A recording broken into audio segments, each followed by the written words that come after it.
Hi, this is my March review for Sagittarius. We start the month with great intensity because Venus and Mars, who are still together, if you remember we spoke about the conjunction last month, well, they're still together and they go on until the 12th of March. But the first 4 days they make a triple conjunction with Pluto, so this adds fantastic intensity to this. Now for you, it's in your second house of finances, of possessions, of self-worth. So these are the areas that are going to be affected by this great intensity. Now, with Mars, Pluto in Capricorn, there's tremendous ambition, and it could be a real burst of ego energy as well, but this could be tempered because Venus is there as well, so Venus could temper Mars down a little bit, but still you can tap into this energy and put energy into making money or working on your financial situation. Now Venus is a great intensity for love in your relationships. You know, you want to have the best, you don't want mediocre, you want to really feel your partner and the love for them. And then on the same day we have the Sun making an aspect to Uranus. And Uranus is in your 6th house. This is a house of work and everyday routine. So here you could meet someone who's a little bit different, more exciting, and will generate the excitement within you that will probably spur you on. On the 2nd we have our new moon, and it's in Pisces. This is your 4th house, the area of the home. So it's a time when home and family will become very important, and you will need to put some effort into this, and your support network as well. How you support others and how they support you. This will all be in your mind at this time. But the 4th house is not only about the home and family, it's also about long-term planning. So with the new moon in Pisces, it's time to dream big, and to actually believe in your long-term plans and that these will come true. Now, the other aspect we have on this day is an aspect between Mercury and Saturn. Now, this is in your 3rd house communications. This is a day when you need to speak up, you need to tell people exactly how it is. It's no good beating about the bush. In fact, what you don't say can hurt people more than what you do say.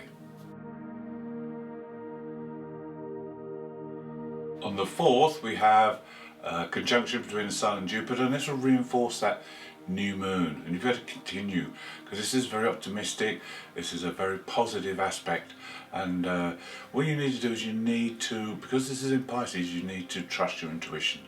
You need to let things happen. Don't try and force things to happen. Just sit back and let things happen. You'll find that they happen a lot easier and a lot quicker. When you're trying to force an issue, it never seems to actually bring results. So with this, there's a tremendous feel-good factor with this aspect. So allow things to happen, and they will. Opportunities will come your way. On the 6th, Mercury makes a square aspect to the moon's nodes. Now Mercury's in the 3rd house, which is the house he rules, so this is a good position for him. So the nodes are across your 12th and 6th. It's a good time to balance the conscious and the unconscious mind. It's a good time to balance the material, everyday working side with the more spiritual, ethereal side. Also, you've got to not overanalyze things, as Mercury can tend to overanalyze, and it kind of spoils the effect of the aspect. What you've got to be ready for is something, some opportunity, something could come up.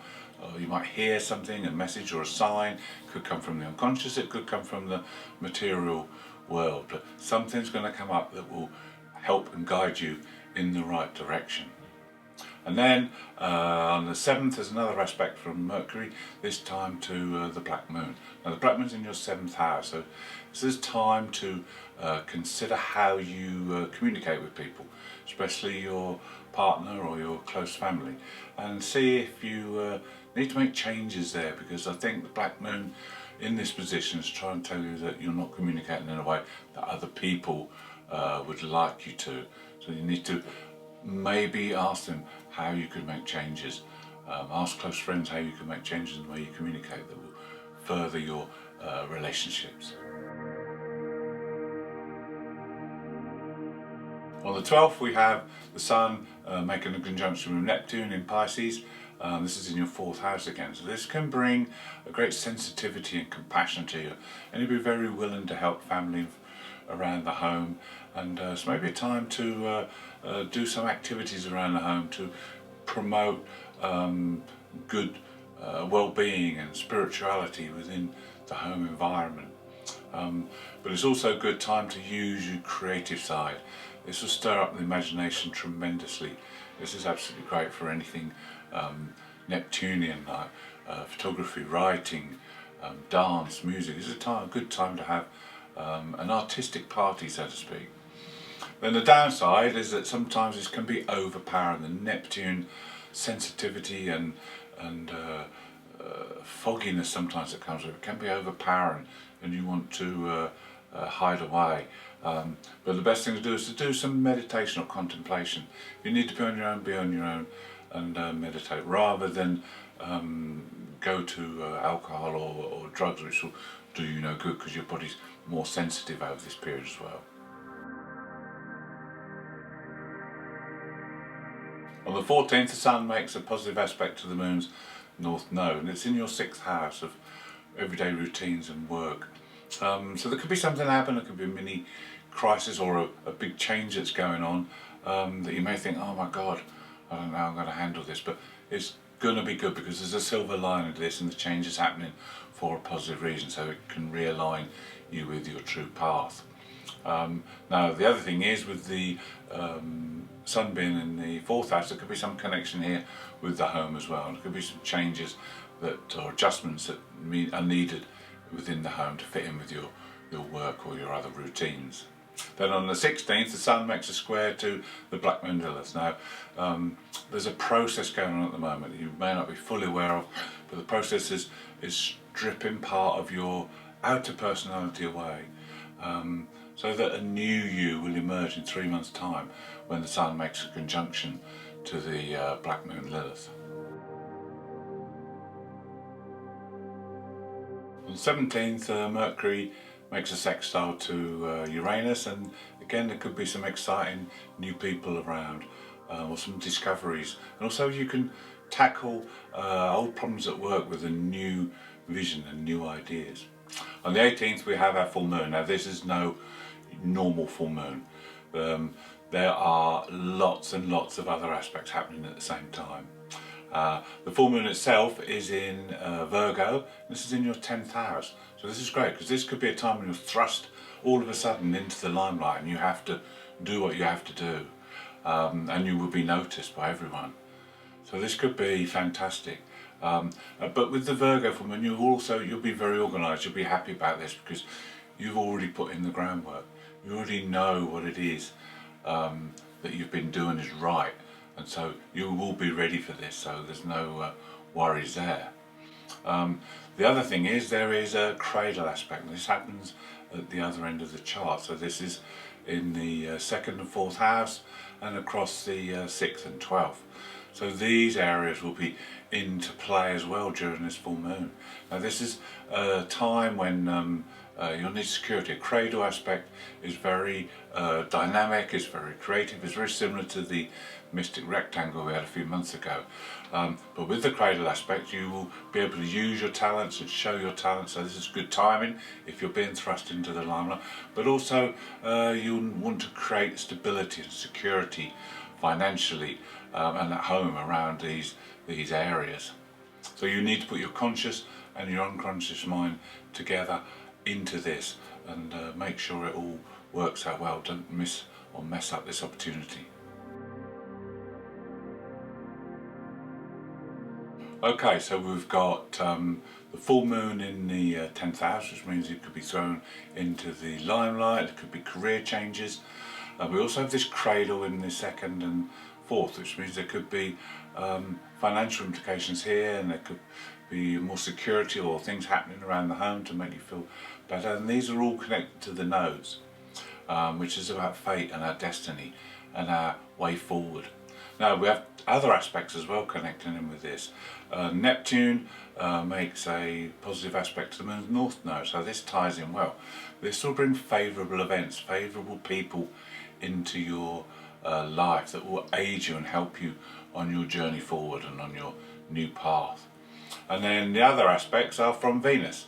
Venus makes an aspect to the Uranus, which is fantastic because again there's more excitement, new people coming into your life, changes around your work situation, and also to Chiron. So Venus Chiron means you'll be very magnetic, you'll be attracting people to you again, and they can help you. So all in all, this combination is going to work very well for you, Sagittarius, over these coming weeks.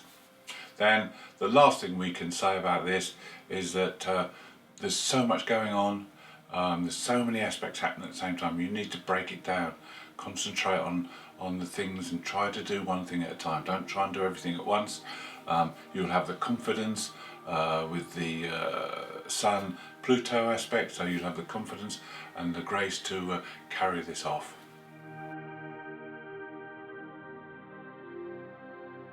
On the 20th we have an influx of Mars energy as he makes an aspect to Chiron to start with. Chiron's in that 5th house, creativity. So Mars is challenging you now to overcome mental blockages that prevent you from using your creativity. Try and clear the way so that you can unleash the power of the creativity. And then on the 21st he makes an aspect to Uranus, is in that 6th house. Now Mars wants constant change within your routines and your work. He wants you to keep making creative changes. That's why he wants you to unleash this creativity so you can use that to keep making changes on a regular basis, to avoid building up and building up until an explosion of energy comes out, and when things are so bad you have to do something drastically. Make creative changes all the time. Now the fire influences continued because the Sun on the 25th moves into Aries. So there's a very dynamic energy coming now with Mars and Aries. Between the 23rd and the 27th we have Mercury, the messenger, coming in and getting your attention and giving you messages about the aspects that are going on at the moment.